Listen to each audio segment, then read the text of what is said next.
حضرت انس رضی اللہ تعالی عنہ حضور اکرم صلی اللہ علیہ وسلم کا ایک ارشاد نقل فرماتے ہیں جس کا مفہوم ہے، جس نے میری سنت کو زندہ کیا اس نے مجھ سے محبت کی، اور جس نے مجھ سے محبت کی وہ جنت میں میرے ساتھ ہوگا۔ اس چینل کو سبسکرائب کریں اور ساتھ ہی بیل آئیکن کا بٹن بھی دبا دیں۔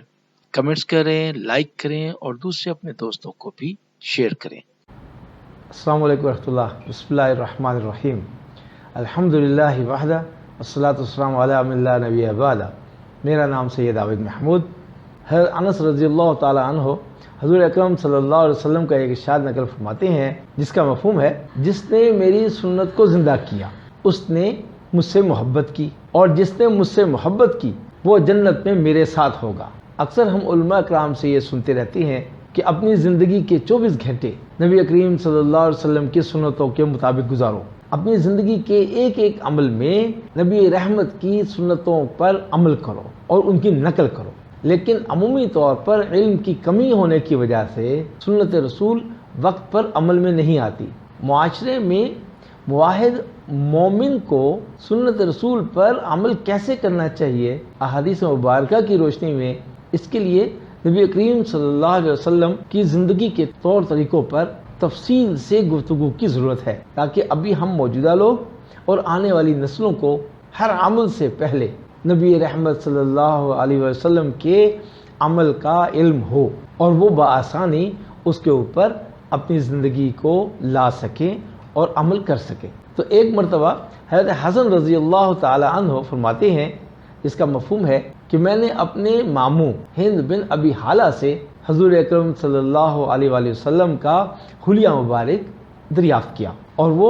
آپ صلی اللہ علیہ وسلم کے حلیہ مبارک کو بہت کثرت سے اور بہت زیادہ وضاحت سے بیان فرمایا کرتے تھے، اور میرا دل چاہتا تھا کہ وہ ان اوصاف جمیلہ میں سے کچھ میرے سامنے بھی ذکر فرمائیں، تاکہ میں ان اوصاف جمیلہ کو بھی اپنے ذہن نشین کر کے اپنے اندر پیدا کرنے کی کوشش کروں۔ حضرت حسن رضی اللہ تعالی عنہ کی حضور اکرم صلی اللہ علیہ وسلم کی وصال کے وقت تقریباً 7 برس کی عمر تھی۔ ایک بار حضرت حسن رضی اللہ تعالیٰ عنہ فرماتے ہیں جس کا مفہوم ہے کہ میں نے اپنے ماموں جان سے کہا کہ حضور صلی اللہ علیہ وسلم کی گفتگو کرنے کے انداز کو، کیفیت کو میرے سامنے بیان فرمایا۔ تو انہوں نے فرمایا کہ آپ صلی اللہ علیہ وسلم امت کے بارے میں اکثر غمگین رہتے تھے اور ہمیشہ فکر مند رہتے تھے، اور کسی گھڑی آپ صلی اللہ علیہ وسلم کو چین نہیں آتا تھا، اور اکثر اوقات خاموش رہتے تھے، بلا ضرورت گفتگو نہ کرتے تھے۔ آپ صلی اللہ علیہ وسلم کی گفتگو شروع سے آخر تک منہ بھر کی ہوتی تھی، نہ ایسے کہ کہیں زبان سے کٹے ہوئے حروف کے ساتھ آدھی بات زبان سے کہی ہو اور آدھی بات بولنے والے کے ذہن میں رہی ہو، بالکل ویسے ہی جیسے کہ آج کل کے زمانے کے متکبرین لوگ اپنا انداز گفتگو اختیار کرتے ہیں، جبکہ حضور اکرم صلی اللہ علیہ وسلم جامع الفاظ کے ساتھ کلام فرماتے تھے، جن کے الفاظ کم اور معنی زیادہ ہوتے تھے۔ آپ صلی اللہ علیہ وسلم کا کلام ایک دوسرے سے ممتاز ہوتا تھا، نہ اس میں کوئی فضول باتیں ہوتی تھیں اور نہ ہی کوئی ضرورت سے اتنی کم ہوتی تھی کہ مطلب پوری طرح واضح نہ ہو سکے۔ آپ صلی اللہ علیہ وسلم نرم مزاج تھے، آپ سخت مزاج گفتگو نہیں فرماتے تھے، اور نہ ہی اپنی گفتگو میں کسی کی تذلیل فرماتے تھے۔ اللہ سبحانہ وتعالیٰ کی نعمت چاہے جتنی مرضی کم ہو، اس کو ہمیشہ بڑا سمجھتے تھے، نہ ہی کبھی اس کی مذمت فرماتے تھے اور نہ ہی کبھی اس کی زیادہ تعریف فرماتے تھے۔ بھئی مذمت فرمانا تو ظاہر ہے کہ حق تعالیٰ شانہ کی نعمت سے زیادہ تعریف نہ فرمانا اس لیے تھا کہ اس سے حفظ کا شبہ ہوتا ہے، اور جب کوئی حق آڑے آ جاتا تب کوئی بھی آپ صلی اللہ علیہ وسلم کے غصے کی تاب نہ لا سکتا تھا، اور آپ صلی اللہ علیہ وسلم کا غصہ تب ٹھنڈا ہوتا جب آپ صلی اللہ علیہ وسلم اس کا بدلہ لے لیتے۔ اور ایک روایت میں تو یہ بھی مضمون ہے کہ دنیا اور دنیاوی امور کی وجہ سے آپ صلی اللہ علیہ وسلم کو کبھی غصہ نہیں آتا تھا، البتہ اگر کوئی دینی امر اور حق بات کی کوئی آڑے آتا تو اس وقت آپ صلی اللہ علیہ وسلم کے غصے کی کوئی شخص تاب نہ لا سکتا تھا، اور کسی میں یہ ہمت نہ ہوتی کہ وہ اس غصے کو روک سکے، یہاں تک کہ آپ صلی اللہ علیہ وسلم اس کا بدلہ نہ لے لیں۔ نبی رحمت صلی اللہ علیہ وسلم اپنی ذات کے لیے کبھی کسی پر ناراض نہیں ہوئے، اور نہ ہی کبھی اپنی ذات کے لیے کسی سے انتقام لیا، اور جب بھی آپ صلی اللہ علیہ وسلم کسی کی طرف اشارہ فرماتے تو پورے ہاتھ کے ساتھ اشارہ فرماتے، انگلی کے ساتھ نہیں، ہاتھ کے ساتھ، کیونکہ انگلی کے ساتھ اشارہ توازو کے خلاف ہے، یا پھر آپ صلی اللہ علیہ وسلم نے انگلی سے اشارہ کرنا توحید کی طرف اشارہ کرنے کے لیے مخصوص فرمایا رکھا تھا۔ حضرت حسن رضی اللہ تعالیٰ عنہ فرماتے ہیں، جس کا مفہوم ہے کہ میں نے حضرت حسین بن علی رضی اللہ تعالیٰ عنہ سے حضور اکرم صلی اللہ علیہ وسلم کی ان صفات مبارک کا ایک عرصے تک تذکرہ نہیں کیا، لیکن جب میں نے ان صفات کو حضرت حسن رضی اللہ تعالیٰ عنہ کے سامنے بیان کیا تو مجھے پتا چلا کہ وہ تو ماموں جان سے مجھ سے پہلے ہی یہ باتیں پوچھ چکے ہیں۔ حضرت حسین رضی اللہ تعالیٰ عنہ فرماتے ہیں، جس کا مفہوم ہے کہ میں نے اپنے والد محترم حضرت علی رضی اللہ تعالیٰ عنہ سے حضور اکرم صلی اللہ علیہ وآلہ وسلم کی مجلس کے حالات دریافت کیے، تو انہوں نے فرمایا کہ آپ صلی اللہ علیہ وسلم کی نشست و برخاست سب اللہ سبحانہ وتعالیٰ کے ذکر کے ساتھ ہوا کرتی تھی، اور آپ صلی اللہ علیہ وسلم اپنے لیے کوئی خاص جگہ مخصوص نشست کے طور پر نہیں فرماتے تھے، اور ساتھ ہی دوسرے مجلس والوں کو بھی اپنے لیے جگہ کو مخصوص کرنے سے منع فرماتے تھے، اور جب نبی رحمت صلی اللہ علیہ وسلم کہیں تشریف لے جاتے تو جہاں جگہ ملتی وہیں تشریف فرما لیتے تھے، اور اسی اخلاق کو لوگوں کو بھی حکم فرماتے تھے کہ جہاں جگہ خالی مل جائے وہیں بیٹھ جاؤ، اور آپ صلی اللہ علیہ وسلم حاضرین مجلس کا پورا حق ادا فرماتے تھے۔ آپ صلی اللہ علیہ وسلم کے پاس ہر شخص بیٹھنے والا یہ سمجھتا تھا کہ حضور اکرم صلی اللہ علیہ وآلہ وسلم میرا سب سے زیادہ اکرام فرما رہے ہیں، اور جو شخص بھی آپ صلی اللہ علیہ وسلم کے پاس تشریف رکھتا، بیٹھتا یا آپ صلی اللہ علیہ وسلم کے ساتھ کھڑا ہوتا تو آپ صلی اللہ علیہ وسلم اس کے ساتھ کھڑے رہتے اور بیٹھے رہتے، اور یہاں تک بیٹھتے یا کھڑے رہتے، اس کا ساتھ دیتے کہ جب تک وہ خود سے نہ چلا جاتا، اور جب کوئی شخص آپ صلی اللہ علیہ وسلم سے کوئی چیز مانگتا تو آپ صلی اللہ علیہ وسلم بلا جھجک اس کو وہ چیز مرحمت فرما دیتے تھے، اور اگر وہ چیز آپ صلی اللہ علیہ وسلم کے پاس نہ ہوتی تو نرمی کے ساتھ اس کو جواب فرما دیتے۔ آپ صلی اللہ علیہ وسلم کی خندہ پیشانی اور خوش خلقی تمام لوگوں کے لیے یکساں تھی۔ آپ صلی اللہ علیہ وسلم تمام لوگوں کے لیے والد جیسا معاملہ فرماتے تھے، اور حق بات میں تمام لوگ آپ صلی اللہ علیہ وسلم کے نزدیک برابر تھے۔ آپ صلی اللہ علیہ وسلم کی مجلس میں حلم و حیا، صبر و امانت پائی جاتی تھی، اور آپ صلی اللہ علیہ وسلم کی مجلس میں کبھی شور و غل نہیں ہوتا تھا، اور نہ ہی کبھی کسی کی آبرو ریزی اور بے عزتی ہوتی تھی، جیسا کہ آج کل عمومی ہم لوگوں کی مجالس میں کثرت سے یہ چیزیں پائی جاتی ہیں کہ ہم دوسروں کی بے عزتی کرتے ہیں، طنز و مزاح کے نام سے آبرو ریزی کرتے ہیں، طنز اور مزاح کے نام سے، اور جب تک کسی کی بے عزتی اور آبرو ریزی نہ ہو جائے ہماری مجلس میں مزہ نہیں آتا۔ اب یہ باتیں بتانے کی نہیں ہے، عمومی طور پر ہم لوگوں کے نزدیک یہ پیش آ رہی ہوتی ہیں، جیسا کہ آج کل نوجوانوں کے اندر ایک بہت عجیب طرح کی رسم پیدا ہو گئی ہے کہ دوستوں میں جب کبھی کسی کی سالگرہ آتی ہے تو وہ اس کو کہیں روڈ پر باندھ کر اس کو اوپر گندگی پھینکتے ہیں، رنگ پھینکتے ہیں، گندے انڈے مارتے ہیں، ٹماٹر مارتے ہیں، یعنی کہ اس کی بے عزتی کرتے ہیں اور خوب ہنستے ہیں۔ ایک مسلمان کی بے عزتی اور آبرو ریزی کر کے ہنسنا یہ نوجوان نسل میں اب عام ہوتا جا رہا ہے، اور وہ اس چیز کو برا نہیں سمجھتے۔ یہ کون سمجھائے گا ان کو؟ آپ نے، میں نے سمجھانا ہے، ہم بڑوں نے سمجھانا ہے کہ محمد رسول اللہ صلی اللہ علیہ وسلم کی زندگی کو اختیار کریں گے اور ان کی زندگی کے اوپر اپنی زندگی کو لائیں گے، اسی میں ہم سب کا فائدہ ہے اور ہماری کامیابی کا ذریعہ ہے۔ اب بچوں میں یہ چیز کیوں پیدا ہو گئی؟ اس کی سب سے بڑی وجہ یہ ہے کہ ہم لوگ یعنی دین کے متوالے لوگ اور جنت کے گرویدہ لوگ اور سنتوں پر عمل کرنے والے لوگ اپنی نسلوں کو بھول بیٹھے کہ محمد رسول اللہ صلی اللہ علیہ وسلم والے اخلاق ہم نے اپنی نسلوں کے اندر ڈالنے ہیں، اور ہماری نسلوں کو وہ چیزیں سکھانی ہیں کہ بھئی بول چال میں، نشست و برخاست میں، آپس میں معاملات کرنے میں محمد رسول اللہ صلی اللہ علیہ وسلم کے اخلاق کیا تھے، ان کے طریقے کیا تھے۔ تو بھئی صرف نماز پڑھنا، روزہ رکھ لینا، حج کر لینا، زکوٰۃ دے دینا، صدقہ خیرات کر دینا، غریبوں کی مدد کر دینا یا اور اس سے ملتے جلتے کوئی دینی اعمال کر لینے سے پورا دین عمل میں نہیں آتا، جب تک کہ 24 گھنٹے والی زندگی ہماری اور ہمارے بچوں کی، ہمارے معاشرے کی محمد رسول اللہ صلی اللہ علیہ وآلہ وسلم جیسی نہ ہو جائے۔ تو بھئی اس کے لیے آپ کو بھی محنت کرنی ہے اور مجھے بھی محنت، فکر کریں گے نا انشاءاللہ، اپنے ارد گرد کے ماحول کو دیکھیں اور اس بات کی کوشش کریں، فکر کریں، بچوں کو پیار و محبت سے سمجھائیں۔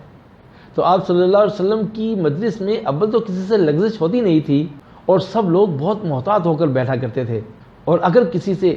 انجانے میں کوئی لغزش ہو جائے تو اس لغزش کا باقی لوگ مذاق نہیں اڑایا کرتے تھے اور کہیں دوسری محفل میں جا کر اس کا تذکرہ نہیں کرتے تھے۔ سب آپس میں برابر کے شمار ہوتے تھے اور ایک دوسرے سے فضیلت صرف تقوی کی بنیاد پر ہوتی تھی۔ ہر شخص ایک دوسرے کے ساتھ بڑے تواضع کے ساتھ پیش آتا تھا۔ بڑوں کی تعظیم کی جاتی تھی، چھوٹوں پر شفقت کی جاتی تھی، حاجت مندوں کو ترجیح دی جاتی تھی اور اجنبی مسافر لوگوں کی خبرگیری کی جاتی تھی۔ حضرت حسین رضی اللہ تعالیٰ عنہ فرماتے ہیں، جس کا مفہوم ہے کہ میں نے اپنے والد مکرم حضرت علی رضی اللہ تعالیٰ عنہ سے حضور اکرم صلی اللہ علیہ وسلم کے اپنے اہل مجلس کے ساتھ طرز کا پوچھا تو انہوں نے فرمایا کہ آپ صلی اللہ علیہ وسلم اپنی اہل مجلس کے ساتھ بڑی خوش خلقی اور خندہ پیشانی سے پیش آتے تھے، یعنی کہ ہمیشہ ملنے سے پہلے چہرہ انور پر تبسم آ جاتا تھا اور بشاشت کے واضح اثرات نمایاں ہو جاتے تھے اور بڑی نرم مزاجی کے ساتھ پیش آتے، یعنی کسی بات میں لوگوں کو آپ کی موافقت کی ضرورت پیش آتی تو آپ صلی اللہ علیہ وسلم بہت سہولت کے ساتھ ان کے موافق ہو جاتے۔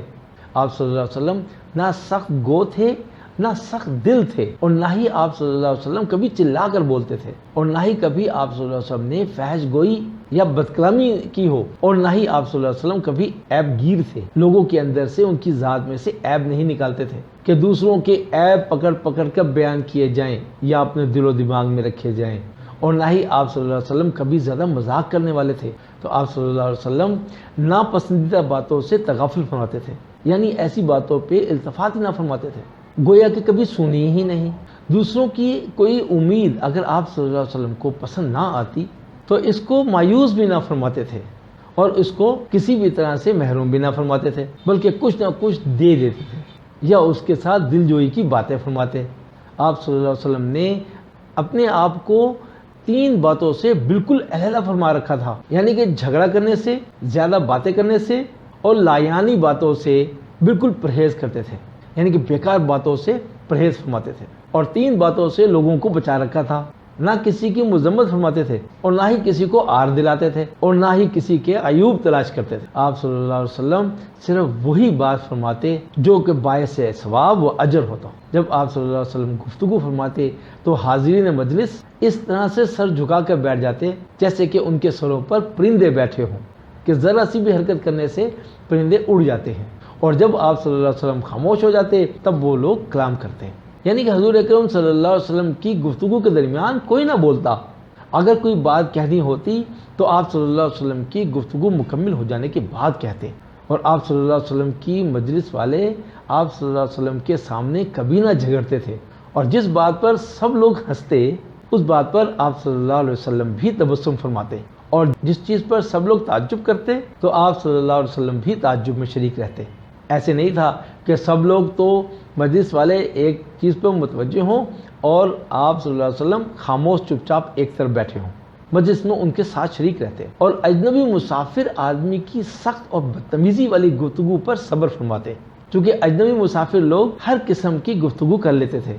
کیونکہ بعض صحابہ رضوان اللہ تعالیٰ اجمعین اجنبیوں کو آپ صلی اللہ علیہ وسلم کی مجلس میں لے آتے تھے کیونکہ ان کو دعوت دلوانی تھی اور نبی اللہ سے ملاقات کروانی ہوتی تھی، اور تاکہ ان کے ہر قسم کے سوالات کے جواب نبی اللہ سے براہ راست ان کو مل جائیں اور خود بھی وہ منتفع ہوں، اور ایسی باتیں جن کو وہ ادب کی وجہ سے پوچھ نہ سکتے ہوں وہ بھی ان کو معلوم ہو جائیں۔ اور آپ یہ بھی تاکید فرمایا کرتے تھے کہ تم جب بھی کبھی کسی حاجت مند کو دیکھو تو اس کی مدد کیا کرو، اور اگر کوئی آپ صلی اللہ علیہ وسلم کی تعریف کرتا تو آپ صلی اللہ علیہ وسلم اس کو گوارا نہ فرماتے تھے۔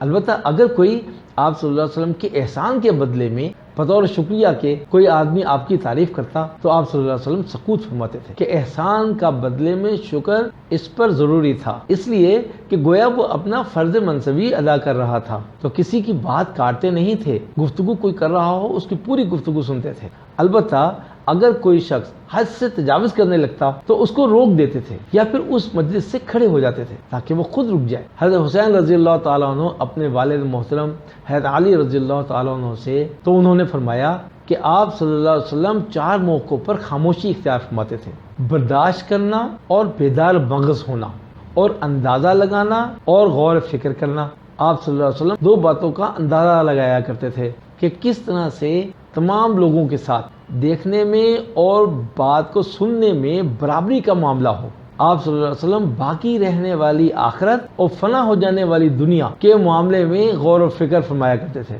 اللہ تعالیٰ نے